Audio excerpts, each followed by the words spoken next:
178페이지. 자, 이제 시행자 지정. 개발계획 했고, 구역 지정했고. 개발계획은 그냥 요 지금 첫 시간에 한 거는 기억하셔야 될 게, 개발계획은 신도시 만드는 거, 요 뭐 방향 설정 계획이라는 거, 그 정도만 이렇게 개념만 기억하시고, 그 다음에 개발계획 수립하는 거 누가 합니까? 개발계획 누가 만듭니까 이거?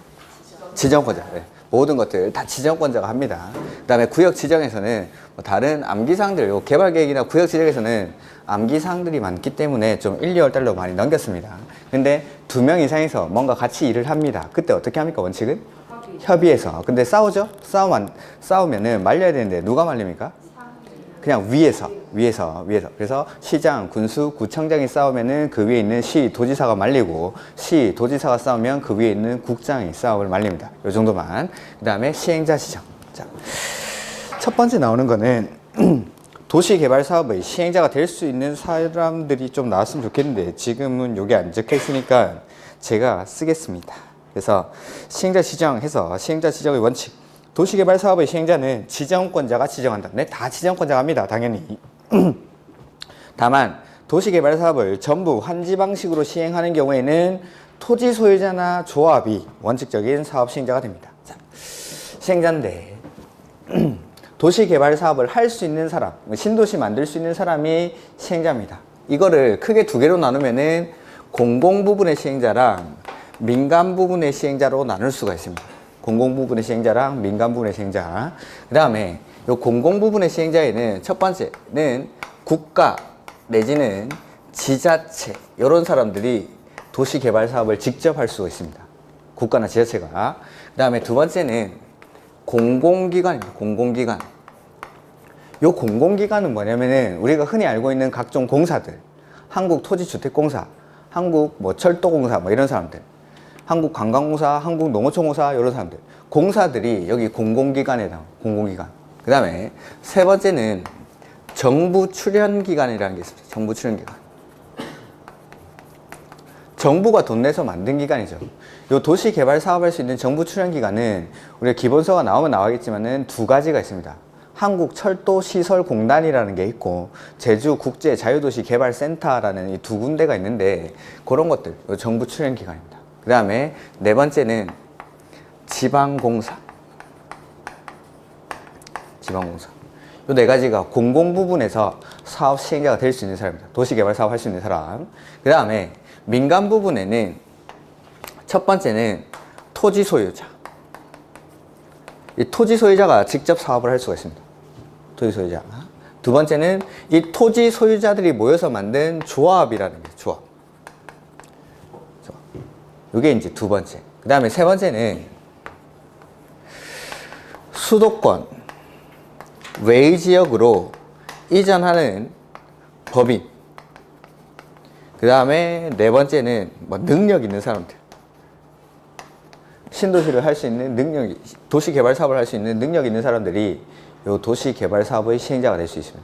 그게는 공공 부분이랑 민간 부분으로 구분하고, 이 공공 부분에는 국가지자체, 공공기관, 정부 출연기관, 지방공사, 이렇게 공공기관은 우리가 흔히 알고 있는 공사들, 그 다음에 정부 출연기관은 다음에 보시면 되고, 그 다음에 지방공사는 지방공기업법에 따라 설립된 지방공사를 말합니다. 이렇게. 그 다음에 민간 부분에는 토지 소유자나 조합, 그 다음에 수도권 외의 지역으로 이전하는 법인, 그 다음에 그 밑에 단서에 아까 써 있었는데, 토지 소유자나 조합, 이런 사람들은 환지 방식으로 시행할 때, 도시개발 사업을 환지 방식으로 하는 경우에 원칙적인 사업 시행자가 됩니다. 이렇게. 환지는 땅을 바꿔주는 거니까 이런 사람들이 시행을 할 수가 있습니다. 원칙적으로. 그 다음에 수도권 외의 지역으로 이전하는 법인이라는 거는, 자, 수도권 정비 계획법이라는 법이 있습니다. 수도권 정비 계획. 요 법에 따라서 수도권을 세 가지 권역으로 나눠 놓습니다. 그게 첫 번째가 들어보셨을 텐데, 과밀 억제 권역. 지금 이미 빽빽하게 개발이 되어 있는데 이런 데가 과밀 억제 권역. 그 다음에 두 번째는 성장 관리 권역. 이런 데는 이제 신도시 지정이 돼 가지고 막 개발이 일어나고 있는데 이런 데. 그 다음에 세 번째는 자연 보전 권역이라는 게 있습니다. 그러니까 수도권은 따로 뭐 국계법 말고 요 수도권 정비 계획법에서 세 가지 권역으로 이렇게 분류를 해서 관리를 합니다. 이렇게. 그 중에서 수도권의 과밀 억제 권역에서 바깥으로 이전하는 법인들 착합니까? 안 착합니까? 착하죠. 이런 빡빡한 데서 좀 한산한 데로 나가겠답니다. 그러니까 이 사람한테 신도시 만들 수 있는 권한을 줍니다. 그래서 공장 같은 거 신도시 개발해가지고 공장 이전하고 그 다음에 여기 근로자들 살 수 있는 기숙사, 아파트 같은 거 짓고 남는 토지들 분양해가지고 자기가 쓰면 되겠죠. 돈을. 이렇게. 착한 사람이니까 수도권 A지역으로 이전하는 법인들한테 신도시를 개발할 수 있는 권한을 줍니다. 여기 써놓은 사람들이 이 도시개발 사업의 시행자가 될 수 있는 사람입니다. 이 사람들이.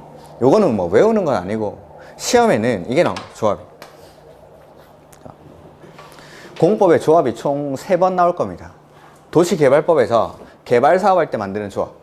그 다음에 정비법에 가도 조합이 나옵니다. 우리가 흔히 알고 있는 재개발조합, 재건축조합 이런 것들.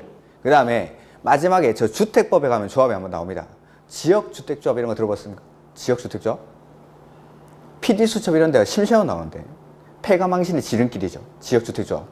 거기 가입하면 안 됩니다. 지역주택조합은. 그 다음에 직장주택조합, 리모델링 주택조합 이런 것들이 주택법에 나오는 조합입니다. 이거는 이 3가지 조합들, 개발법에 나오는 조합, 정비법에 나오는 조합, 주택법에 나오는 조합이 항상 문제 나오는 거. 조합에서만 4문제가 나옵니다. 조합에서만. 이렇게. 그 중에서 개발법에서의 조합. 이런 것들. 그래서 이런 사람들이 시행자가 될 수 있는 사람들이고 원칙은 지정권자가 이 사람들 중에서 지정을 해주는데 예외적으로 환지 방식으로 사업을 할 때는 토지 소유자나 조합이 사업의 시행자가 되는 게 원칙이라는 거. 원칙. 그 다음에 가로 이번에 시행자 변경 사유가 나오죠. 이런 것도 지금 안 하겠습니다. 이거 암기사항입니다. 그냥. 이러한 사유가 있을 때는 시행자를 바꾼다 이 말입니다. 시행자를. 근데 이거는 뭐 암기사항이기 때문에 일단 놔두시고 지정의 제한 이것도 지정의 절차에서 같이 할 겁니다. 놔두시고 그 다음에 비용 부담이 나오는데 일단 놔두고 그 다음에 3번 도시개발 조합의 설립이라는 게 나오죠. 조합 빈출돼 있고 매해 나옵니다. 조합 이것도 간단하게만 한번 보여드리겠습니다. 이거는.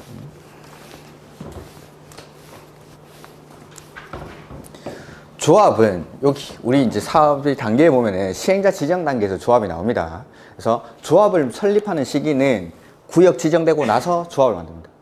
도시개발구역이 지정되고 나서 그 도시개발구역 안에 있는 토지 소유자들이 모여가지고 만드는 게 조합입니다. 조합. 그래서 인가의 절차 가로 1번 그림 밑에 토지 소유자들이 막 서류 들고 뛰어가죠. 이게 동의받은 서류입니다. 동의받은 서류. 좀 이따가. 자, 동그라미 1번. 조합 설립 인가. 조합을 설립하려면 도시개발구역의 토지 소유자 몇 명입니까? 7명. 이런 숫자들은 시험에 나옵니다. 7명 이상이 정관을 작성하여 지정권자에게 조합 설립 인가를 받아야 한다. 그 다음에 조합이 인가를 받은 사항을 변경하려면 지정권자로부터 변경 인가를 받아야 한다. 다른 데서는 안 했었는데, 자. 처음에 인가 받았죠. 인가 받죠. 그 다음에 뭐 처음에 허가 받거나 신고하거나 인가 받았습니다. 근데 허가, 인가, 뭐 신고한 사항을 바꾸려고 합니다. 그러면은 처음에 거쳤던 절차를 똑같이 거칩니다. 이것도 원칙적인 겁니다. 자, 만약에 우리가 배웠던 거 개발행위 허가를 받았어요. 개발행위 허가. 건축물의 건축, 공정물의 설치 등을 하기 위해서 개발행위 허가 받았죠. 근데 이 개발행위 허가 받은 사항을 변경하려고 합니다. 그때 허가받은 거 변경하려고 할 때는 원칙 허가받을까요? 신고할까요? 변경할 때 처음에 거쳤던 절차를 똑같이 거친다고 했죠. 그러면은 처음에 개발행위 허가받았으면은 이 허가받은 사항을 변경하려고 합니다. 허가받을까요? 신고할까요? 허가받아야죠. 처음에 허가받았으니까 변경할 때도 허가받는 게 원칙. 자, 처음에 인가받았죠. 인가받은 사항을 변경하려고 합니다. 뭐 받을까요? 인가. 처음에 신고했죠. 신고한 사항을 변경하려고 합니다. 뭐 할까요? 변경 신고하는 겁니다. 이게 원칙. 다만 경미한 사항을 변경하려고 할 때는 허가받은 거 뭐 신고하고 변경할 수 있고 아니면 안 받고 할 수 있고 단계가 한 단계 낮아지는 겁니다. 단계가. 그러니까 경미한 사항들이라는 게 나올 건데 기본서 가면은 자, 처음에 허가받았습니다. 원칙적인 것만 일단 기억하십시오. 처음에 허가받았으면은 이 허가받은 사항을 변경할 때는 허가받고 처음에 인가받았죠. 인가받은 사항 변경할 때 인가받고 처음에 신고했으면은 신고한 사항 변경할 때도 마찬가지 신고하는 게 원칙. 원칙. 이 원칙. 그러니까 뭔가 변경하려고 할 때는 처음에 거쳤던 절차를 똑같이 거치는 게 원칙입니다. 그래서 지금 거기도 나와 있죠. 조합 만들려면은 조합 설립 인가를 받아야 되는데 인가 받은 사항을 변경하려고 할 때는 원칙 인가 받습니다. 다만 다음에 경미한 사항을 변경할 때는 신고해도 된다. 이렇게 아주 경미한 사항을 변경할 때는 단계가 한 단계 낮아지는 겁니다. 그 밑에 단계로 이렇게 뭐 여기는 이제 신고한다라고 돼 있는데 다른 데서는 뭐 경미한 사항 변경할 때는 허가 안 받아도 된다 뭐 이런 식으로 규정되어 있는 경우도 있고 그렇습니다. 이렇게 근데 뭐 이런 것들은 일단 놔두시고 그 다음에 조합 설립 시 동의 요건 숫자 나오니까 됐습니다. 면적 3분의 1항 소유의 총수 2분의 1 이상의 동의를 받아서 인가 신청을 합니다. 그 다음에 동의의 철회, 동의의 의제 뭐 이런 것도 됐고 자 그 다음에 거기 181페이지 괄호 2번 위에 동그라미 5번부터 한번 보죠. 조합 설립 인가를 받은 조합의 대표자는 설립 인가를 받은 날부터 30일 이내에 주된 사무소 소지에 설립 등기를 하여야 한다. 네, 등기해야 됩니다. 등기. 그 다음에 가로 2번. 조합의 조합원은 도시개발구역의 누구로 한답니까? 토지 소유자. 토지 소유자가 조합원이 됩니다. 왜냐하면 도시개발사업은 택지 조성하는 거니까. 땅 만드는 거니까 토지 소유자가 권한자가 될 수가 있는 겁니다. 땅 만드는 거니까. 그래서 토지 소유자가 조합원입니다. 조합원의 권리 의무 그 다음에 조합원의 권리 의무는 됐고 가로 4번 법인격. 조합은 법인으로 한다. 그 법인 이런 거 민법에서 배웠습니까? 민법에 사람이 2명 있죠. 민법에는 사람이 2명 있는데 자연인이랑 법인 배우셨네. 민법은 열심히 하시지 않습니까? 자연인이랑 법인. 이렇게 자연인은 언제부터 사람입니까? 태어날 때부터. 출생 시부터 사람으로 오죠. 법인은 언제부터 사람 됩니까? 등기해야 사람입니다. 그러니까 민법에서는 사람을 2명으로 분류합니다. 자연인이랑 법인으로. 자연인은 출생 시부터 당연히 사람입니다. 당연히. 근데 법인은 법으로부터 법인격을 부여받는 거니까 이 설립 등기를 한 때부터 사람입니다. 그래서 조합, 아까 설립 등기를 하여야 한다라고 되어 있는 거예요. 조합이 설립하려면은 조합은 법인이기 때문에 법으로부터 법인격을 부여받아야 되는데 그게 언제냐면은 이 설립 등기한 때부터. 그래서 설립인가 받고 나서 30일 이내에 주된 사무소 소지지에 설립 등기한 때부터 사람이 되는 겁니다. 사람이. 시험이랑 관련 없는 거 그런 거 한번 볼까요? 시험에 안 나오는 거 이런 거 좋아하시지 않습니까? 보통. 자연인은 출생시부터 사람이 된다고 했죠? 출생시부터. 그러면 언제가 출생한 때입니까? 언제가? 출생의 단계를 한번 볼까요? 이제 10개월간 산모가 잉태를 하고 있다가 출생하기 직전에 보면은 주기적으로 진통이 오기 시작합니다. 진통. 그러다가 이제 산부인과에 가면은 머리가 먼저 쭉 튀어나오죠. 그래서 신체의 일부가 노출이 됩니다. 신체의 일부가. 그 다음에 일부가 노출됐다가 전부가 노출이 되죠. 전부가 노출이 되면 탯줄을 끊고 애 거꾸로 잡고 궁둥이 때리죠. 뭐라고 합니까? 그거? 숨 쉬라고. 그래서 독립적으로 호흡할 때 진통설, 일부 노출설, 전부 노출설, 독립호흡설 이런 것들이 사람이 되는 시기를 가지고 막 싸우고 있습니다. 법학자들은. 이게 중요할까요? 엄청 중요합니다. 이게 사람이 언제 되냐. 이게 중요하니까 싸우지. 중요하지도 않은 걸 가지고 왜 싸울 거예요? 중요하지. 이게 사람이 언제 되느냐에 따라서 민법상에서는 상속을 받을 수 있고 없고 그런 것들이 달라집니다. 상속. 물론 이제 상속 같은 경우에는 태아의 시기에서도 권리를 인정해 줍니다. 당연히. 근데 이런 것들 사람이 되냐 안 되냐에 따라서 민법상 재산관계 같은 것들 채권자 채무자라든지 재산 같은 것들 이런 것들이 문제가 됩니다. 그 태아 단계에서는 손해배상 같은 거 아버지가 이제 돌아가셨을 때 정신적 피해를 보상받을 수 있느냐 이런 것들이 문제가 되는 겁니다. 이런 것들 재산 관련해서 그런 것들이 문제되기 때문에 언제부터 사람이냐를 가지고 다투는 거예요. 그러니까 아버지랑 이 산모가 같이 이제 부부가 운전하고 가다가 교통사고가 나면서 산모는 살아있는데 그 운전하던 아버지가 돌아가시는 거죠. 그러면은 이 태아 단계에서 보상받을 수 있는지 아니면은 이런 것들 뭐 전부 노출되는지 일부 노출되는지 진통 주기적으로 진통이 오고 있어가지고 병원 가고 있는 도중에 사고가 난 거죠. 그러면 이때가 사람인지 이런 걸 가지고 막 싸우는 겁니다. 이렇게. 그 다음에 형법적으로는 또 문제가 되는 게 태아인 단계에서 개를 죽여버리면은 낙태죄가 나요. 낙태죄. 근데 이게 사람이 되고 나서 죽이면은 살인죄가 살인죄. 뭐 물론 영아 살인죄 이런 것도 될 수 있지만은 뭐 단순 비교하면 낙태죄냐 살인죄냐 이런 식으로 엄청나게 제목이 달라지죠. 그래서 싸웁니다. 그래서 그러면은 자 형법에서는 낙태죄랑 살인죄 이런 것들을 구분하기 위해서 사람이 되는 시기를 구분하는데 형법에서는 사람이 되는 시기를 그러면 앞으로 막 당길까요? 뒤로 좀 늦출까요? 그러면 전부 나왔는데 이때 죽이면은 낙태죄? 조금 앞으로 당겨야 되지 않을까요? 생명을 존중하기 위해서. 그러니까 요만큼 나왔는데 보고 애가 마음에 안 든다고 죽이면 이게 낙태죄? 안 되겠죠. 그래서 형법에서는 요때가 진통이 올 때를 사람으로 봅니다. 근데 민법에서는 요때를 사람으로 봅니다. 전부 통설이에요. 통설이. 이런 것들. 그러니까 출생시이긴 한데 이게 언제가 출생이냐 가지고 막 싸움. 이런 것들. 이게 이제 법대 가면 이런 거 배웁니다. 근데 법인은 등기할 때부터 사람입니다. 등기할 때부터. 그래서 우리가 배우는 조합은 등기를 해야 사람입니다. 등기를 해야. 자, 그거 한번 볼까요? 자, 방금까지 읽은 거를 한번 정리를 해보면은 첫 번째, 구역이 지정되고 나면은 토지 소유자 몇 명이 모인다고 되어 있습니까? 네. 7명 이상이 모여가지고 뭐 한답니까? 네. 정관을 작성합니다. 정관을. 조합원들끼리 하는 약속이 정관입니다. 정관. 이 정관을 작성해가지고 정관을 작성한 다음에 조합 설립 인가를 신청을 합니다. 조합 설립 인가. 조합 설립 인가 이거 누가 해줍니까? 지정권자. 개발법에서는 그냥 무조건 지정권자. 지정권자가. 근데 이 정관이라는 거는 7명 이상이 모여서 만든 거기 때문에 나머지 토지 소유자들한테 동의를 받아야 됩니다. 동의를. 그 동의 요건이 아까 중간에 있던 면적 3분의 1랑 소유 총수 2분의 1이라는 겁니다. 이렇게. 그 다음에 인가 받으면 이 법인은 사람이 됩니까? 아니죠. 뭐 해야 됩니까? 법인 등기. 그래서 인가 받고 나서 주된 사무소 소재지에 30일 이내에 등기함으로써 비로소 사람이 됩니다.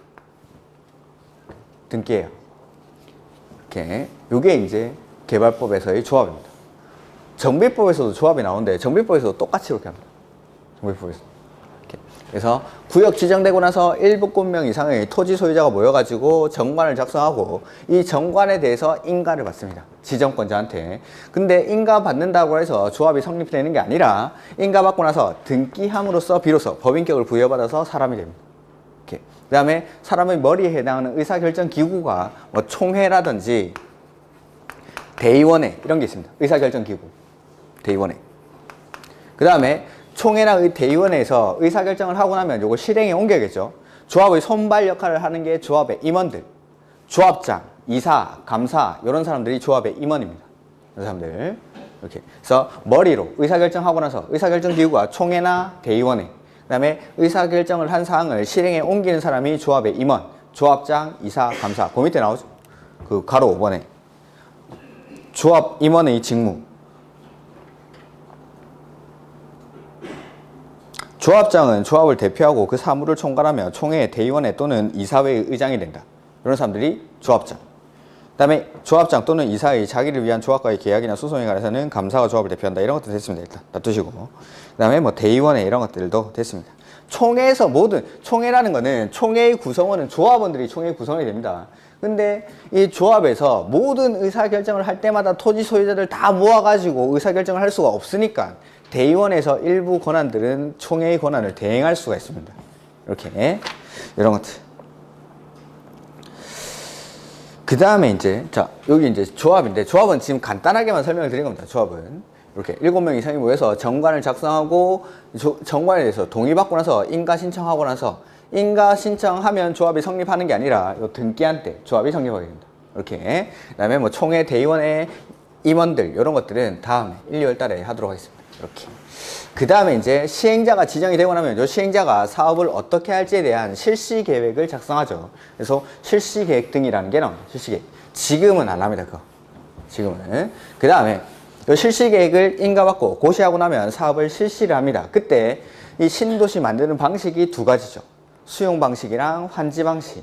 이렇게. 그래서 그 옆에 페이지 183페이지에 수용 방식 요거 보죠. 수용 방식. 그 위에 보시면은 그 183페이지 3번에 시행방식의 결정 나오죠? 시행방식의 결정. 거기서 환지방식 말고 가로 2번에 수용 또는 사용방식 요거부터. 수용 또는 사용방식은 계획적이고 체계적인 도시개발 등 집단적인 조성과 공급이 필요할 때 요때 합니다. 요때. 그러니까 이 수용 방식으로 할 때는 이 수용 방식에 의해서 만들어지는 신도시가 우리 눈에 보일까요? 안 보일까요? 집단적으로 조성과 공급을 하는데 이걸 숨어서 할 수가 있습니까? 안 되겠죠. 그래서 이거 우리 눈에 보입니다. 주로 1기, 2기, 3기 신도시 이런 거 만들어질 때 수용 방식으로 한다고 생각하시면 돼요. 대규모로 할 때. 집단적인 조성과 공급이 필요하니까 이때는 수용 방식으로 합니다. 그리고 수용 방식과 한지 방식 중에 어떤 게 시간이 좀 더 짧게 걸릴까요? 이건 돈만 있으면 되니까. 사들여가지고 하는 거니까. 그래서 상대적으로 시간이 짧게 걸리니까 이 신도시 대규모로 집단적으로 조성과 공급을 할 때 하는 게 수용 방식. 그래서 수용 방식에는 꼭 들어가야 되는 말이 집단적인 조성과 공급 요 말이 들어가야 됩니다.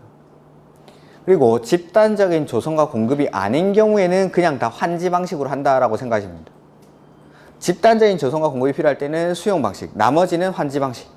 이렇게. 그래서 환지 방식도 한번 보면은 다음의 어느 하나에 해당하는 경우에는 환지 방식으로 한다라고 해서 박스 안에 대지로서의 효용 증진과 공공시설의 정비를 위해서 토지의 교환, 분합, 그 밖에 구획 변경, 지목 또는 형질 변경이나 공공시설의 설치, 변경이 필요한 경우에 환지 방식으로 합니다. 두 번째, 도시개발 사업을 시행하는 지역의 지가가 인근의 다른 지역에 비해서 현저히 높아. 땅값이 엄청 높은데 수용 방식으로 하면은 사업비가 증가하겠죠? 사업비가. 그렇게 되면은 시행자가 사업을 하기 쉬울까요? 어려울까요? 쉽습니다. 시행자는. 돈 빌리면 되니까. 근데 결국 최종 소비자인 받아서 개발하는 사람이 분양가가 높아지겠죠? 분양가가. 이렇게. 그러다 보니까는 이럴 때는 환지 방식으로 합니다. 환지 방식으로. 그러니까 지가가 높을 때. 그 다음에 혼용 방식, 가로 3번에 나오는데 이거는 섞어서 하는 겁니다. 그냥. 섞어서 하는 거. 그 다음에 수용 또는 사용 방식에 의한 사업 시행이 먼저 나오죠. 그래서 첫 번째. 그래서 집단적인 조성과 공급이 필요할 때 이럴 때는 수용 방식으로 하고 나머지 경우에는 환지 방식으로 합니다. 그 중에서 이 수용 방식. 수용 또 나죠. 수용. 원칙. 무슨 법을 준용할까요? 수용할 때 준용하는 법이 있다고 했는데 그 책에도 써져 있을 텐데 가로 2번 제목에 공치법. 공치법. 공익사업을 위한 토지 등의 취득 및 보상에 관한 법률. 수용 나오면 무조건 원칙은 요 공치법을 준용한다고 했어요.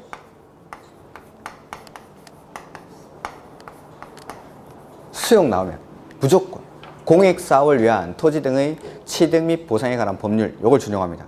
공치법을. 수용 나오는 순간 이거 무조건 원칙은 공치법을 준용한다. 수용이 총 4번 나온다고 했습니다. 여기 도시군계획 시설 사업할 때 첫 번째 실시 단계에서 도시군계획 시설 사업의 시행자는 기반 시설 설치하는 사람이니까 이 사람을 보호하기 위해서 몇 가지 혜택을 줍니다. 그 중에서 하나 나왔던 게 수용. 이 사람이 이제 사업 시행할 때 할 수 있는 게 수용이고 두 번째 수용이 이 도시개발법에서 수용이란 글자가 나왔죠. 이때도 수용. 그래서 원칙 가로 이번에는 공치법을 준용한다라고 돼 있죠. 그래서 가로 1번부터 보죠. 가로 1번부터 시행자의 수용 또는 사용 돼 있고 시행자는 돼 있죠. 도시개발 사업에 필요한 토지 등을 수용하거나 사용할 수 있다. 그러면은 민간 시행자도 수용을 할 수 있습니까? 거기 공공시행자라고 돼 있습니까? 그냥 시행자라고 돼 있습니까? 네. 그래서 공공이든 민간이든 둘 다 수용합니다. 그냥 시행자니까. 공공만 시행을 한다라면은 공공시행자는 수용할 수 있다고 돼 있을 텐데 공공이든 민간이든 다 수용할 수 있으니까 그냥 시행자라고 돼 있고 시행자는 둘 다 공공이든 민간이든 수용할 수 있습니다. 다만 민간은 그냥은 안 되고 동의받아야 됩니다. 동의. 그러니까 우리가 이제 수용 방식으로 사업을 해가지고 택지를 조성을 하겠죠. 이런 네모 반듯한 택지를 조성합니다. 그 다음에 시행자가 이걸 분양을 할 겁니다. 시행자가 도시개발 사업을 하는 이유는 돈 벌려고.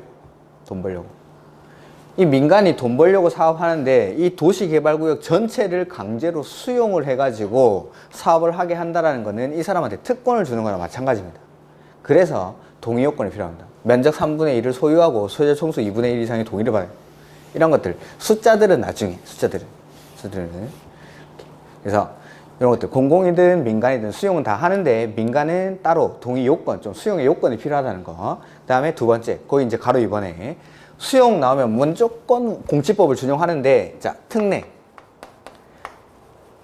자, 공치법을 준용하면 원칙인데, 만약에 공치법을 준용하지 않으면 이게 이제 특례에 해당합니다.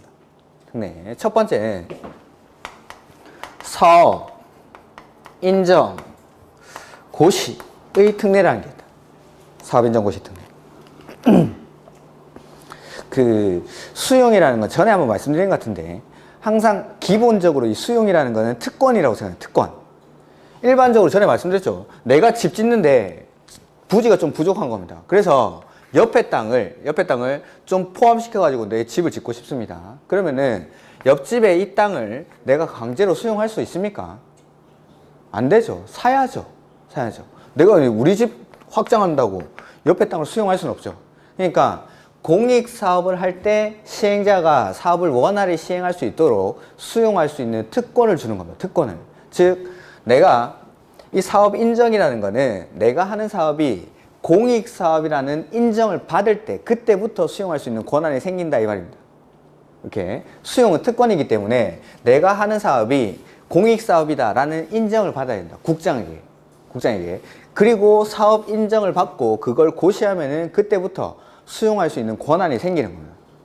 근데 공치법에는 국장으로부터 사업 인정 고시를 받은 때로부터 수용할 수 있는 권한이 생긴다고 되어 있는데, 이 개발법에서는 공치법을 준용하지 않으니까 수용 또는 사용의 대상이 되는 토지 등의 세부 목록을 고시할 때, 이때부터 수용할 수 있는 권한이 생깁니다. 요거는 우리가 아직 안 배웠습니다. 개발계획의 내용 안에 들어갑니다. 그러니까 즉 이때는 개발계획 수립하는 이때부터 수용할 수 있는 권한을 줍니다. 신도시 만들 때는. 나중에 왜 그런지도 다 설명을 드리겠습니다. 지금은 그냥 사업 인정이라는 게 무슨 말인지만 기억하십시오. 국장으로부터 내가 하는 사업이 공익사업이라는 인정을 받는 겁니다. 그때부터 수용할 수 있는 권한이 생기는데, 공치법에서는 요거는 개발사업 할 때는 공치법을 준용하지 않으니까 수용 또는 사용의 대상이 되는 토지 등의 세부 목록을 고시한 때 그때부터 수용할 수 있는 권한을 줍니다.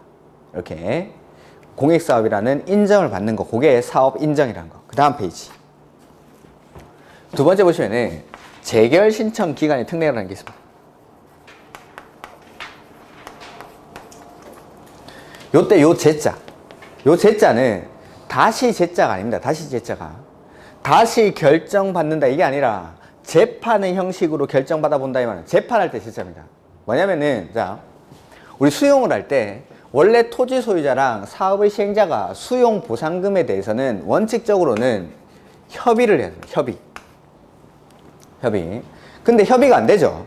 협의가 안 되면은 야, 나는 니랑 도저히 이야기가 안 통하니까 재판의 형식으로 결정을 받아보겠다라고 재결 신청을 하는 재판의 형식으로 결정받아 보는 겁니다. 그러니까 원칙은 협의해야 되는데 협의가 안 됐을 때 재판의 형식으로 수용 보상금에 대해서 결정을 받아보겠다. 이게 재결 신청. 근데 협의가 안 됐을 때 재결 신청을 어디다 하면은 토지 수용 위원회라는 게 있습니다. 토지 수용 위원회.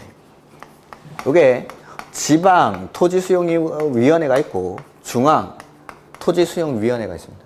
그러니까 협의해야 되는데 협의가 안 되면은 여기 토지 수용 위원회에 재결 신청이라는 걸 합니다.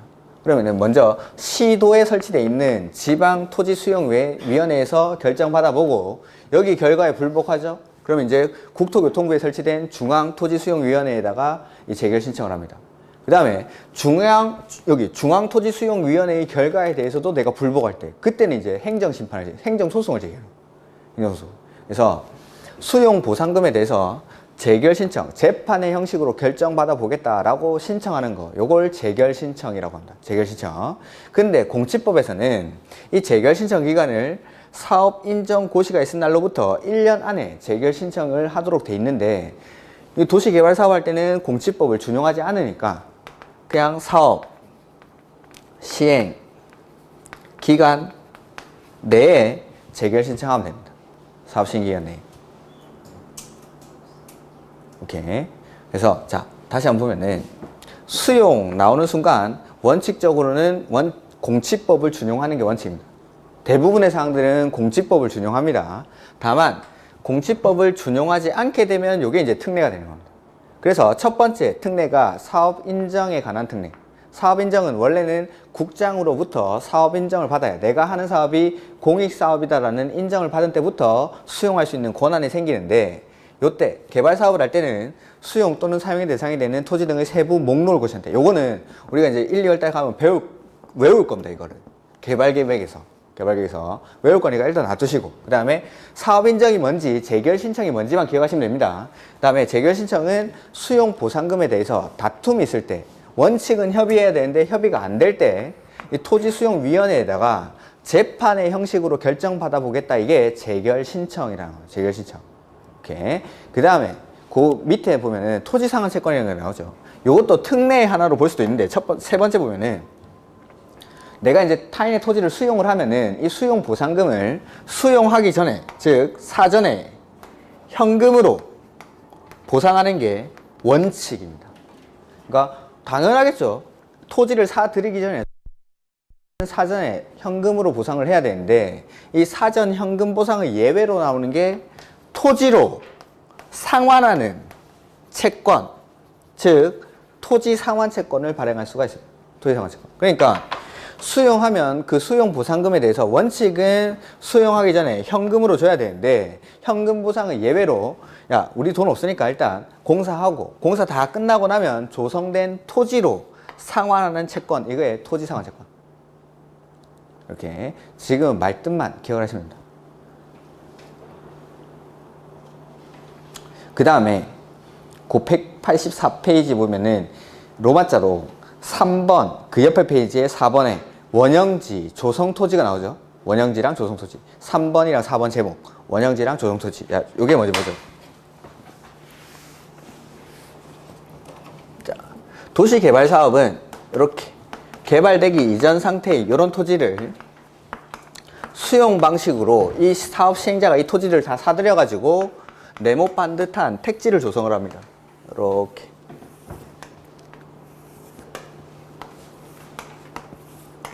이게 이제 수용 방식인데 사들여 사는 거.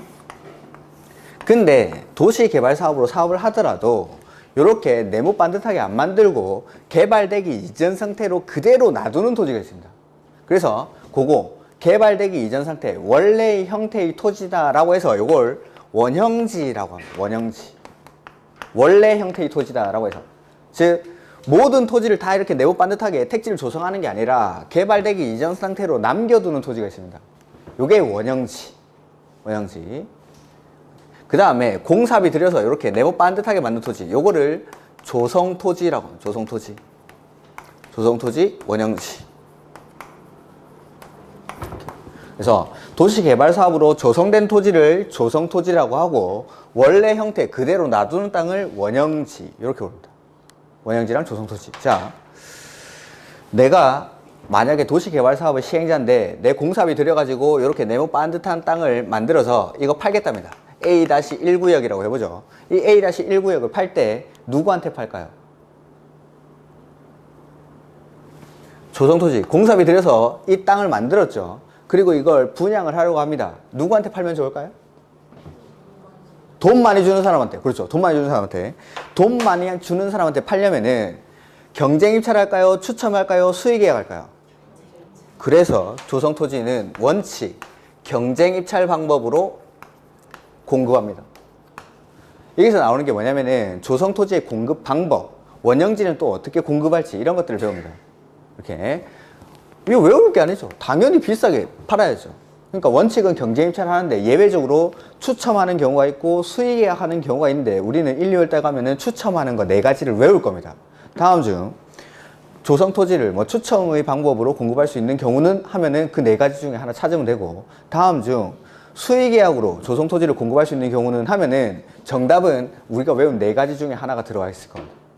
그러니까 추첨하는 거 외워놓으면은 문제는 풀립니다. 4가지만. 그래서 원칙은 경쟁 입찰로 한다는 거. 그 다음에 원형지.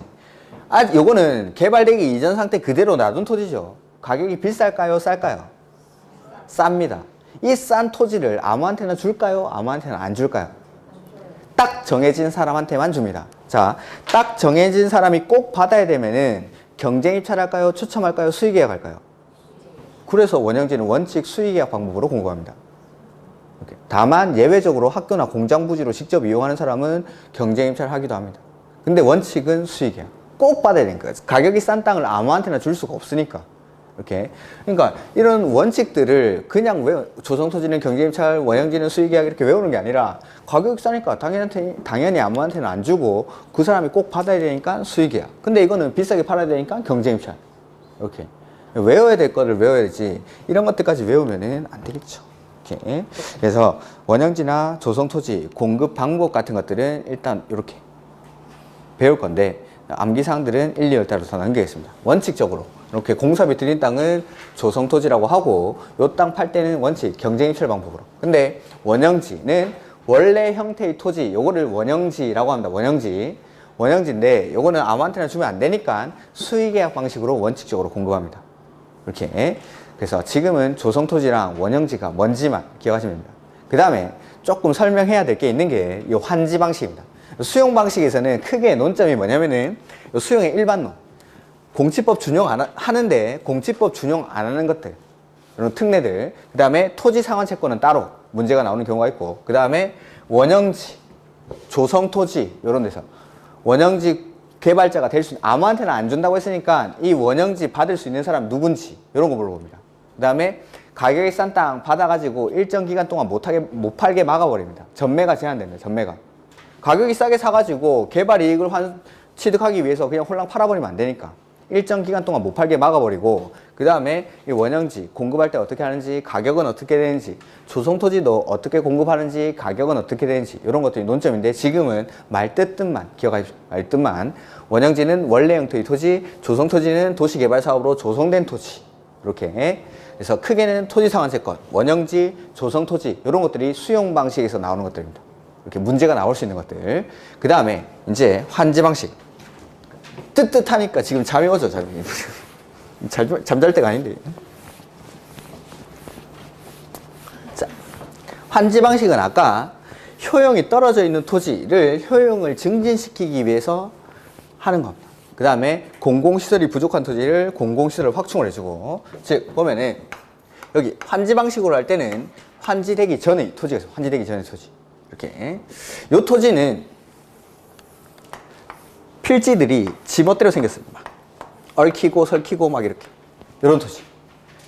필지가 뭐 1번지, 2번지, 3번지, 4번지 이렇게 나눠져 있는데 막 이렇게 엉클어져 있는 거죠. 그래서 이 토지는 효용도 많이 떨어져 있고 공공시설도 부족합니다.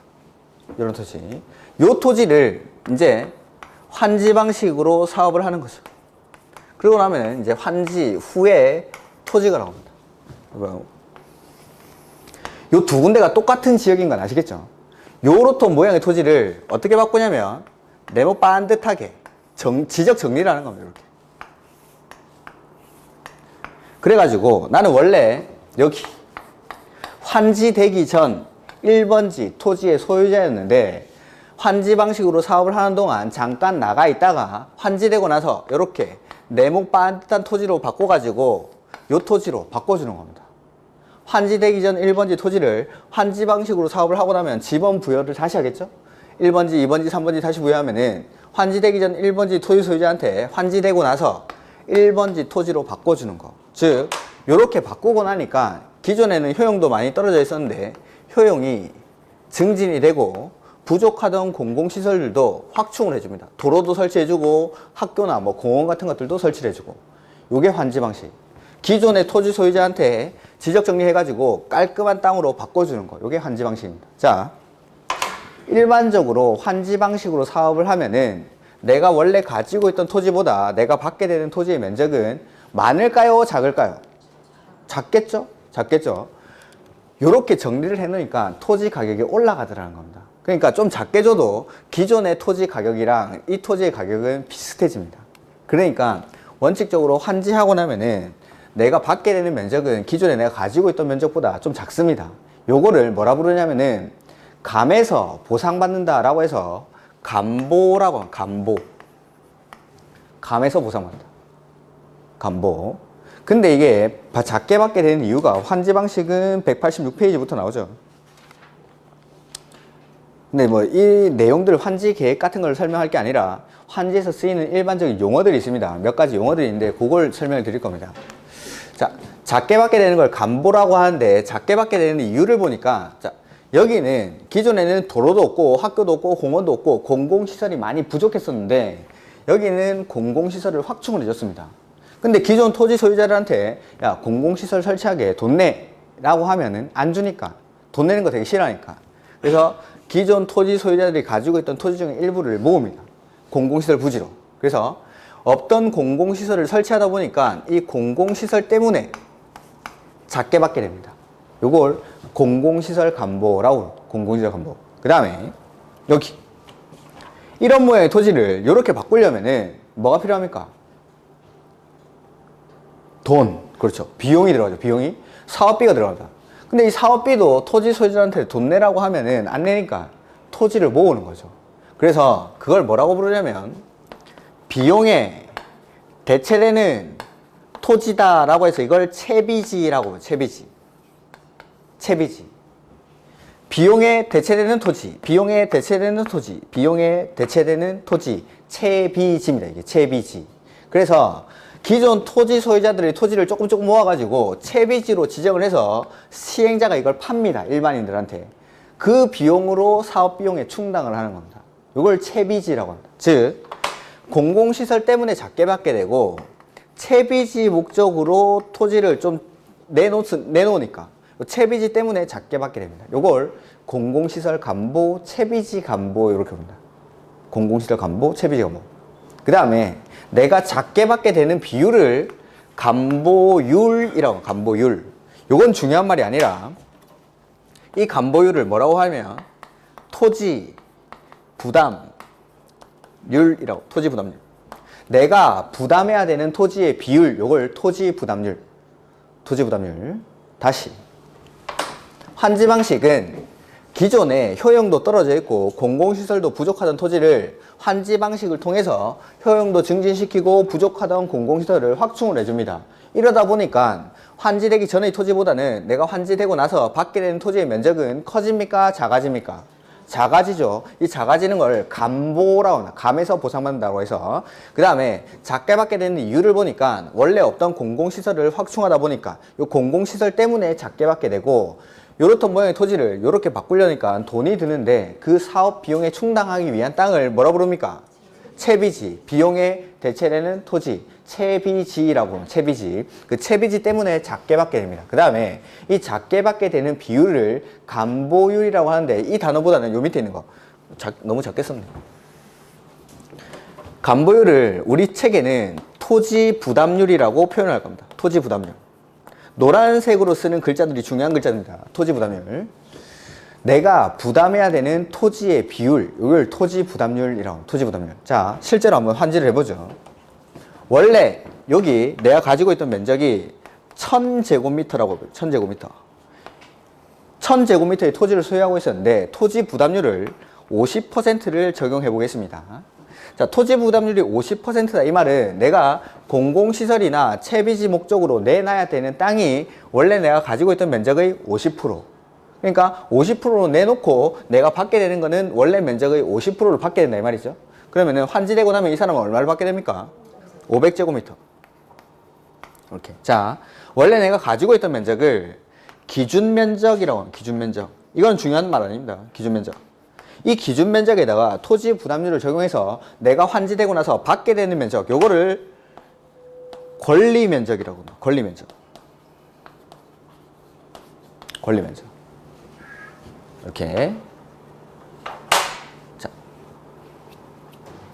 원래 내가 가지고 있던 면적에다가 토지 부담률을 적용합니다. 그리고 나서 내가 환지되고 나서 받게 되는 면적을 뭐라 부릅니까? 권리면적. 권리면적. 내 권리는 여기 있는 거니까. 환지되고 나면은 나의 권리는 여기. 나는 원래 환지되기 전 토지 소유자이지만 환지 사업으로, 환지 방식으로 공사를 하고 나면 나의 권리는 여기 존재하는 겁니다. 그래서 이걸 권리면적이라고 합니다. 권리면적. 자, 근데 만약에, 자, 여기 보니까 이런 조만한 땅이 하나 있더라고요. 조만한 땅. 빨간색. 이것도 하나의 필지의 토지인데 요거는 면적이 한 50제곱미터 정도입니다. 50제곱미터. 요거를 토지 부담률 똑같이 50%를 적용하면은 내가 받게 되는 권리 면적은 얼마입니까? 25제곱미터. 25제곱미터면 5 곱하기 5죠? 5 곱하기 5에다가 뭐 여기 주거지역이면은 건폐율 한 40% 적용해가지고 절반도 채 못 씁니다. 여기다가 뭐 건물 지으면 뭐 지을까요? 화장실 같은 거 멋지게 하나 지을 수 있을까요? 너무 작죠? 자, 환지 방식으로 사업을 하는 목적은 효용이 떨어져 있는 토지를 효용을 증진시키려고 사업을 하는 건데, 우리 개발행위 허가할 때, 국계법에서 개발행위 허가할 때 건축물의 건축, 공작물의 설치, 토지의 형질 변경, 토석 채취, 토지의 분할, 물건을 쌓아놓는 행위 중에서 토지의 분할 설명드릴 때 크게 분할하는 게 난개발이라고 했습니까? 작게 분할하는 게 난개발이었습니까? 작게. 토지를 잘게 쪼개버리면은 활용 가치가 떨어지니까 난개발을 유발할 수 있다고 했죠. 근데 이런 25제곱미터짜리 토지들을 잘게 쪼개가지고 나눠주다 보면은 환지 방식으로 사업을 하는 목적은 효용을 증진시키려고 하는데 요거는 오히려 효용을 감소시키더라는 거죠. 그래서 요런 것들, 너무 작은 토지들은 요걸 과소토지라고 그래요. 과소토지로 정하고 이런 사람들한테는 환지를 주지 않습니다.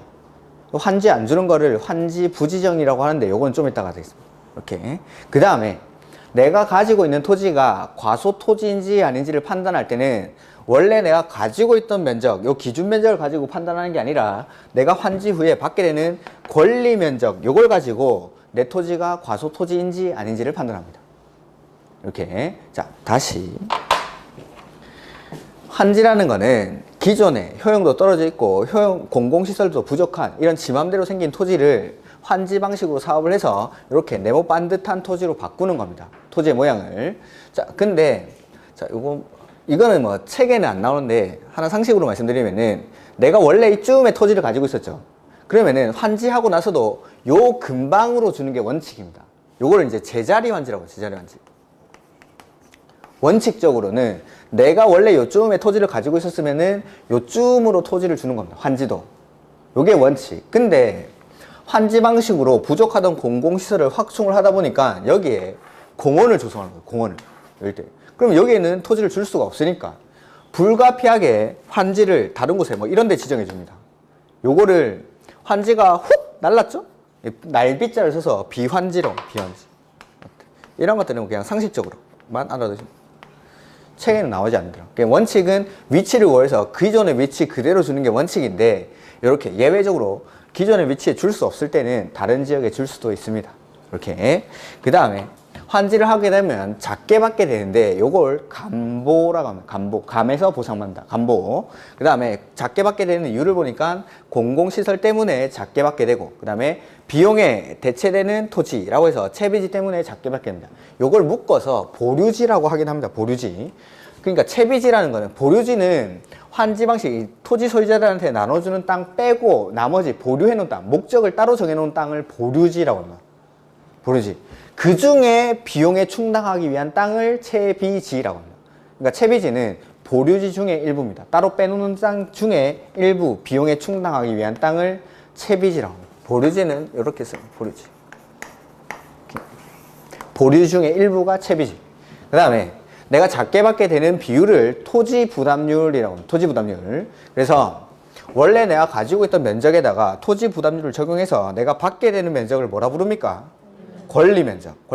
근데 이 권리 면적이 너무 작을 때 이런 토지를 뭐라 부르죠? 과소토지로 지정을 해서 환지를 정해주지 않습니다. 이렇게. 그 다음에 과소토지의 기준은 법에서 정해진 게 아니라 뭐 시행자들이 규약이나 정관 시행 규정에 의해서 자체적으로 정합니다. 우리는 100제곱미터 밑으로는 토지 주지 말자 하면은 기준이 100이 되는 100이 이런 식으로. 그 다음에 이게 이제 환지에서 쓰는 기본적인 용어들이고, 환지 방식으로 사업을 할 때는 거기 186페이지 제목에 환지 계획이라는 게 나오죠. 환지 방식으로 사업을 할 때는 맨 처음에 뭘 하냐면은 환지 계획을 작성합니다. 환지 계획. 따로. 환지 계획. 그 다음에 요 환지 계획을 정하고 환지 계획에서 정하는 대로 나중에 공사가 끝나고 나면은 환지 처분이라는 거예요. 환지 처분. 이렇게. 환지 계획에서 정해놓은 대로 나중에 환지 처분을 하고 나면은 이 환지 계획에서 정한 사항대로 그대로 소유권 변동이 일어납니다. 이렇게. 자, 여기다가, 요 옆에다가 제가 환지 계획을 간략하게만 작성을 해 보겠습니다. 거기 2번? 2번에 보시면은 그 환지 계획 186페이지 박스 안에 동그라미 2번. 필지별로 된 환지 명세죠. 필지별로 된 환지 명세. 환지 명세는 종전 토지일까요? 새 토지일까요? 새 토지입니다. 이게 새 겁니다. 새 거. 내가 받게 되는 거. 그 다음에 3번. 필지별, 권리별로 된 청산 대상 토지 명세죠. 요거는 새 걸까요? 헌 걸까요? 네, 그래서 헌 겁니다, 이게. 자, 요 두 가지만 가지고 한번 해보죠. 자, 환지 계획에는 필지별, 권리별로 된 청산 대상 토지 명세, 즉 환지전 토지 명세가 들어갑니다. 그래서 환지전 토지 명세 1번지, 환지전 1번지 토지는 갑이 500제곱미터를 소유하고 있습니다. 이렇게. 그 다음에 환지전 2번지 토지는 을이 300제곱미터를 소유하고 있고, 환지전 3번지 토지는 병이 5000제곱미터를 소유하고 있습니다. 그 다음에 환지되기 전 4번지 토지는 정이 500제곱미터를 소유하고 있다라고 해보죠. 이렇게 필지별, 권리별, 소유권, 그 다음에 뭐 임차권 등이 있을 때는 임차권, 뭐 이런 것들, 전세권 이런 것들도 표시해줘야 된다. 여기다가 요런 필지별로 된 청산 대상 토지 명세가 나오고, 그 다음에 여기에다가 환지를 하는데 토지 부담률은 50%를 적용하고 과소 토지의 기준은 200제곱미터라고 가정을 해보고 이제 하는 겁니다. 그러면 이제 환지 후 필지별로 된 환지 명세가 나오겠죠? 자, 환지되고 나서 1번지 토지는 갑에게 주겠답니다. 근데 토지 부담률 50%를 적용하면은 갑은 얼마를 받게 됩니까? 250. 그렇죠? 환지되고 나서 1번지 토지를 250제곱미터를 받게 됩니다. 자, 이 1번지랑 이 1번지는 다른 거죠. 요 1번지는 환지되기 전에 지번 부여지고, 요 1번지는 환지되고 나서 새롭게 부여한 거. 그냥 예를 드는 겁니다. 예를. 1번지, 1번지 똑같은 게 아니라 예를 든 거고. 자, 이 사람은 토지 부담률을 그대로 적용해가지고 환지 계획을 작성할 때 이 기준이 있는데 그 기준을 100% 다 적용받은 사람입니다. 그래서 토지 부담률 그대로 받은 사람, 그대로.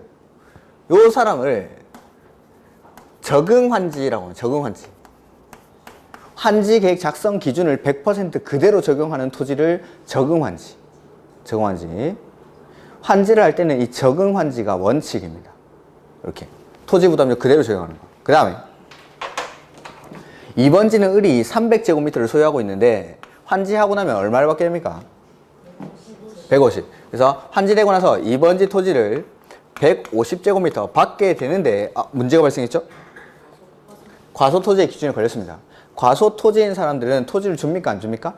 안 주죠. 그래서 이 사람은 과소토지이기 때문에 환지를 정해주지 않습니다. 이걸 뭐라 부르냐면 환지 부지정이라고. 환지 부지정. 환지 부지정. 근데 이 사람이 환지를 지정받지 못한 이유는 과소토지라서 못 받은 거죠. 그래서 이걸 과소토지에 의한 환지 부지정 이렇게 봅니다. 과소토지에 의한 환지 부지정. 자, 근데 을이 환지를 받지 못한 이유는 뭡니까? 토지가 작아서? 자, 볼까요? 을은 이 동네에 한 30년 사는 사람입니다. 30년 동안 쭉 이웃 주민으로 살아왔는데 땅을 좀 많이 가진 사람들은 야, 우리 동네 환지 방식으로 싹 바꿔가지고 잘 먹고 잘 살아보겠다는데, 야, 니는 땅 조금밖에 없으니까 나가 하면 그냥 나가겠습니까? 30년에 살던 사람이. 자, 을에게 토지를 안 주는 이유는 땅이 작아서 안 주는 게 아니라 이런 작은 땅들을 나눠주다 보면 효용을 떨어뜨리니까. 효용을 떨어뜨릴 수 있기 때문에 땅을 안 주는 겁니다. 그러면은 만약에 을이 효용을 안 떨어뜨린다면 땅을 안 줄 이유가 있습니까? 없습니까? 없죠. 그래서 을이 원래는 150제곱미터 받는 사람인데 다른 데서 50제곱미터를 더 사옵니다. 시행자를 찾아가지고 야, 저 채비지 저거 어떡할 팔 거 아니냐고. 나한테 팔라고. 50제곱미터를 더 사와가지고 과소토지의 기준을 맞추는 거죠. 그러면 이제 안 줄 이유가 있습니까? 없습니까? 없죠? 자, 원래는 내 권리 면적은 150제곱미터인데 내 권리 면적보다 50제곱미터 더 받았습니다. 요거를 더 받았다라고 해서 증환지라고 합니다. 증환지. 증환지. 이렇게. 그 다음에 3번지는 병이 소유하고 있는데 5000제곱미터를 소유하고 있습니다. 근데 이제 환지하고 나면은 얼마를 받게 됩니까? 네, 환지하고 나서 3번지 2500제곱미터를 원래 받아야 되죠. 근데 이 병은 나이도 들고 이래가지고 더 이상 땅은 2500제곱미터 정도가 필요가 없는 겁니다. 500제곱미터 정도는 돈으로 비상금으로 받고 싶습니다. 그래서 나는 원래 2500을 받아야 되는데 내 권리 면적보다 500제곱미터를 작게 받습니다. 2000제곱미터만 땅으로 받고 500제곱미터는 돈으로 받고 싶답니다. 이래도 됩니까? 안 됩니까? 되죠, 되죠. 자, 더 받으면 증환지죠. 이 사람은 권리 면적보다 500제곱미터를 작게 받았습니다. 뭘까요? 너무 쉽지 않습니까? 너무. 가만히. 더 받으면 증환지, 덜 받으면 가만지. 이렇게. 그 다음에 정은 500제곱미터를 소유하고 있습니다. 여기다가 이 사람은 토지 부담률 50%를 적용하면 얼마를 받게 됩니까? 250제곱미터를 받게 되는 사람이다. 적응 환지 대상인데 정이 갑자기 시행자한테 찾아가가지고 나는 환지 받기 싫어요 라고 하면 싫어요. 싫다고 하는데도 환지를 억지로 줘야 됩니까? 싫으면 말하라 해야 됩니까? 그렇죠. 싫으면 말하라. 나가라. 그래서 이것도 싫다고 했으니까 환지 안 줍니다. 이게 또 역시 환지 부지정. 자, 근데 을이 환지를 못 받은 이유는 과소토지라서 못 받았는데 이 사람은 과소토지는 아니죠. 과소토지는 아니고 이 정이 싫다라고 했으니까, 지가 싫다라고 했으니까 이걸 신청, 동의에 의한 환지 부지정 이렇게 부릅니다. 신청, 동의에 의한 환지 부지정. 그러니까 내가 환지 받기 싫다라고 신청하거나 동의했을 때 이럴 때도 환지를 지정해 주지 않습니다. 이게 이제 환지에서 쓰는 기본적인 용어들. 자, 그래서 원칙적으로 환지계획 작성 기준을 100% 다 적용한 토지를 적응환지라고 하고, 환지를 할 때는 원칙, 적응환지가 원칙입니다. 근데 환지를 안 줄 수가 있죠. 안 주는 이유는 두 가지. 과소토지라서 안 줄 수가 있고, 여기 자기가 싫어했으니까. 이건 신청 동의에 의한 환지 부지정 내지는 과소토지에 의한 환지 부지정. 그 다음에 내 권리 면적보다 더 받을 수 있습니다. 요거를 증환지. 증환지. 그리고 내 권리 면적보다 더 작게 받을 수도 있죠. 요거는 감환지. 그대로 줄 수 있고 안 줄 수 있고 더 줄 수 있고 덜 줄 수 있고, 그대로 주면 적응환지, 안 주면 환지 부지정, 더 주면 증환지, 덜 주면 감환지. 그대로 줄 수 있고 안 줄 수 있고 더 줄 수 있고 덜 줄 수 있고, 이렇게. 요게 이제 환지입니다. 환지에서 쓰는 기본적인 용어들. 이렇게. 자, 거기 책에 보면은 환지 계획의 내용은 뭐 나중에 외울 거고 186페이지에 작성 기준이라는 게 나오죠. 가로 187페이지 가로 2번 작성 기준. 환지 계획은 종전의 토지와 환지의 위치, 지목, 면적, 토질, 수리, 이용 상황, 환경 요 7가지의 사항을 고려해서 합리적으로 결정합니다. 그리고 이 7가지의 기준을 그대로 적용한 토지를 저기 있는 적응환지라고 부르는 적응환지. 적응환지. 그 다음에 아까 가로 3번 이 신청, 동의 등에 따른 환지에서의 제외죠. 요 정. 환지 받기 싫어요 한 겁니다. 그래서 토지 소유자가 신청하거나 동의하면 해당 토지 전부 또는 일부에 대해서 환지를 정하지 아니할 수 있다. 다만 이 안을 일단 놔두십시오. 임차권자 있으면 임차권자의 동의도 같이 받아야 된다 이 말이고, 환지 제외, 토지의 사용 수익 정지 이런 것들도 놔두시고, 면적을 고려한 5번 가로 5번 시행자는 토지 면적 규모를 조정할 특별한 필요가 있으면 면적이 작은 토지는 과소토지가 되지 아니하도록 면적을 늘려 더 받았죠? 뭡니까?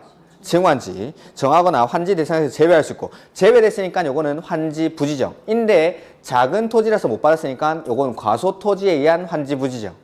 그 다음에 그 뒤에 면적이 넓은 토지는 그 면적을 줄여서 덜 받았죠? 뭡니까? 감환지. 그래서 더 줄 수 있고 안 줄 수 있고 덜 줄 수 있고 이런 것들입니다. 면적을 고려해서. 그 다음에 입체환지라는 게 나오죠. 입체환지. 자, 요게 뭐냐면은 환지는 원래 평평한 토지로 이렇게 토지로 바꿔주는 게 원칙입니다. 환지는. 요거를 뭐라 부르냐면은 평면환지라고 합니다. 평면환지. 환지는 원칙 평평한 토지를, 저거 쓸 필요 없습니다. 이거 기본 강의 가면 또 똑같이 다 쓸 겁니다. 여기다가 몇 개지 더 써야 됩니다. 여기다가. 지금 간단하게만 쓴 거고. 평면환지. 근데 예외적으로, 자, 도시개발 사업은 제가 택지를 조성하는 거, 땅을 조성하는 것까지가 개발 사업이 하는 절차라고 했는데, 개발 사업이 하는 역할이라고 했는데, 예외적으로 건물을 짓기도 합니다. 예외적으로. 이렇게. 입체적인 건물을 지어서, 자, 평평한 토지로 바꿔주면 요건 평면한지. 근데 토지 소유자한테 입체적인 건물을 지어가지고 이 구분 소유의 대상이 되는 건물이랑 대지 지분을 교부할 수가 있습니다. 줄 수가 있습니다. 이런 것들을 입체환지라고 합니다. 입체환지. 입체환지. 그래서 요게 이제 비교하는 게 28회 때인가? 하고 나왔는데, 평평한 토지를 바꿔주면 평면한지. 근데 평평한 토지를 입체적인 건물을 지어가지고 구분 소유 대상이 되는 건물이랑 대지 지분으로 바꿔주는 것. 요게 입체환지입니다. 한번 읽어보면, 시행자는 도시개발 사업을 원활히 시행하기 위해서 특히 필요한 경우에는 소유자 또는 건물 소유자의 신청을 받아 건축물의 일부와 그 건축물이 있는 토지에 공유 지분을 부여할 수 있다. 그러니까 토지로 바꿔주는 게 아니라 구분 소유 대상이 되는 건물로 바꿔주는 게 입체환지입니다. 입체환지. 그리고 이 입체환지는 그냥 있으면 주는 게 아니라 신청을 해야 줍니다. 신청을 해야. 이렇게. 나머지는 됐습니다. 나머지. 그 다음에 7번, 다음 페이지. 7번 보실까요? 7번. 가로 7번. 채비지, 보류지라는 게 나오죠. 시행자는 도시개발 사업에 필요한 경비에 충당하거나 규약, 정관, 시행규정 또는 실시계획으로 정하는 목적을 위해서 일정한 토지를 환지로 안정해놓고 따로 빼놓는 땅, 요거를 보류지라고 합니다. 보류지. 근데 그중 일부를 채비지로 정해서 도시개발 사업에 필요한 경비에 충당할 수 있다. 그러니까 비용에 대체되는 토지가 채비지인데 그거는 보류지 중에 일부입니다. 보류지 중에 일부. 이렇게. 그 다음에 환지계획 인가 이런 것들 놔두시고, 환지 예정지, 환지 처분 이런 것도 됐습니다. 일단 요 정도까지가 이제 환지에서 쓰는 용어들만 설명드려요. 용어들만. 이렇게. 그래서 환지에서 쓰는 용어들, 이 다음에 우리 중간에 뛰어넘은 게 뭐냐면은 환지계획을 작성하고 나면 환지계획 인가받고, 인가받은 대로 공사에 착수해서 공사가 완료되고 나면은 공사 완료 공고라는 걸 하고, 준공검사 받고, 그 다음에 환지 처분 공고라는 걸 합니다. 이렇게. 그런 절차들은 제가 1, 2월 달에 하려고 그냥 뛰어넘었습니다. 이렇게. 근데 지금은 용어들만. 토지 부담률, 권리 면적, 과소 토지, 그 다음에 줄 때 그대로 줄 수 있고, 더 줄 수 있고, 덜 줄 수 있고, 안 줄 수 있고, 이런 것들. 적응환지, 환지 부지정, 증환지, 감환지, 요 정도만. 그 다음에 아까 입체환지. 평평한 토지를 평평한 토지로 바꿔주면 평면환지. 근데 평평한 토지를 입체적인 건물 지어서 바꿔주면은 입체환지. 이런 것들. 그 다음에 환지 방식으로 사업을 할 때는 환지계획 작성하고 그 뒤에 환지 처분하는 겁니다. 환지계획서 이렇게 정해놨죠. 환지계획서 정한 대로 나중에 공사가 끝나고 나면 준공검사를 받습니다. 여기서. 준공검사 받고 나서 60일 안에 환지 처분이라는 걸 하면은 환지계획에서 이렇게 정해놨으면은 요대로 나중에 소유권 이전이라. 요대로. 환지계획에서 정한 대로. 이렇게. 이게 이제 사업의 절차입니다. 그 다음에 192페이지 가시면은 도시 및 주거환경 정비법이 나오죠. 제가 지금까지는 국계법도 그 목차대로 쭉 수업을 했었고, 개발법도 요 목차대로 쭉 설명을 드렸는데, 정비법은 목차대로 안 합니다. 목차대로 하는 게 아니라 정비법에는 거기 용어의 192페이지 용어의 정의 보시면은 빽빽한 글씨 동그라미 2번에 정비사업이라는 게 나오죠. 그 정비법에서 정비사업이라는 게 있습니다. 정비사업. 요게 종류가 3가지 있습니다. 주거환경 개선사업, 재개발사업, 재건축사업. 요 3가지 사업을 일단 비교해 놓고 절차로 들어갈 겁니다. 그러니까 오늘은 뭐만 할 거냐면 사업 3가지 비교하는 것만 할 겁니다. 사업 3가지. 요 사업 3가지를 비교를 해 놓고 절차로 들어가서 사업이 이렇게 진행된다는 걸 알아야지, 그냥 절차로 들어가 버리면은 사업 3가지가 구분이 안 돼가지고 그 안에서 막 섞여 버립니다. 그러니까 일단 여러분이 하셔야 될 거는 이 사업 3가지를 비교하셔야 됩니다. 아마도 1, 2월 달까지도 사업 3가지 비교하는 것밖에 안 할 겁니다. 이렇게. 그래서 요 용어의 정의에서 사업 3가지 비교하는 거를 10분 쉬었다가 하도록 하겠습니다. 이렇게.